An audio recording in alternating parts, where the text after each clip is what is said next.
আসসালামু আলাইকুম বন্ধুরা, আজকে আমি বড়ি দিয়ে চিংড়ি মাছ দিয়ে টক করে দেখাবো।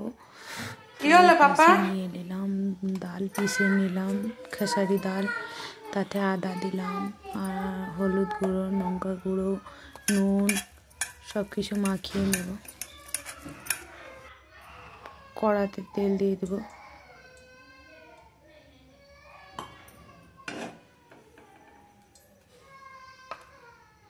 এই পাশে আচার নিয়ে নিয়েছি, আমসটাকে চেঁচে নিয়েছি, নেবু আছে, দরকার হলে নেবু দেবো।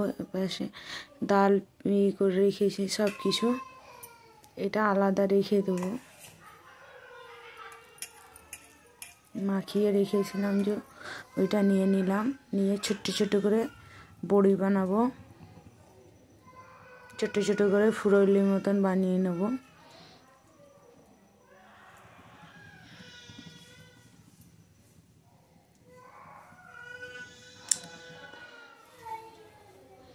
ভেজে রেখে দিলাম হালকা হালকা করে।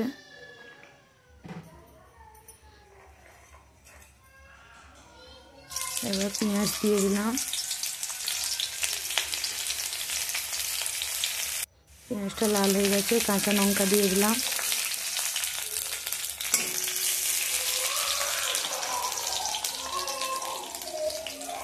আদা বাটা দিয়ে দিলাম, আদা রসুন বাটা দুটো।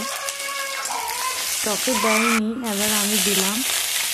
অনেক দিনের চিংড়ি মাছ, মানে অনেক দিনের নয়, এক সপ্তাহ হয়ে গেছে, ফ্রিজে ছিল, এমনি কালো ভাবটা হয়ে গেছে। গরম করে রাখাটাই ভালো, চিংড়ি এমনি রাখলেই এমনি হয়ে যাবে। তাতে নুন দিয়ে দিলাম, হলুদ গুঁড়ো দেবো, হালকা করে লঙ্কা গুঁড়ো, ধনে জিরা,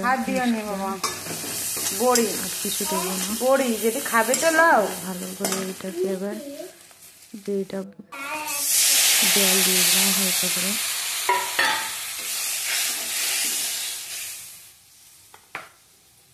আমচুরটাকে যে চেঁচে রেখেছিলাম ওটা দিয়ে দেবো।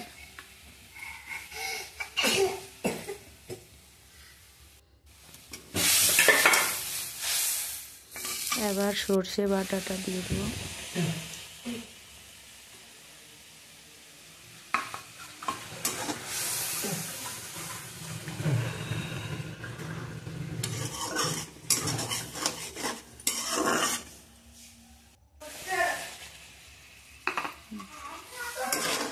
একটু জল দিয়ে দিলাম।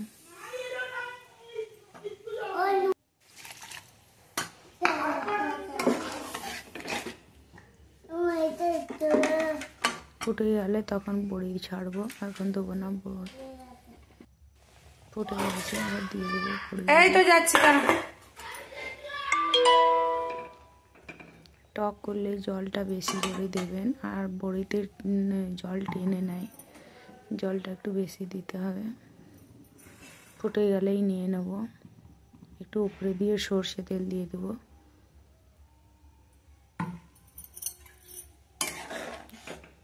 যদি আমার এই রেসিপি আপনাদেরকে ভালো লেগে থাকলে কমেন্টে বলবেন কেমন লেগেছে টকটা। খেসারি ডাল দিয়ে চিংড়ি মাছের টক।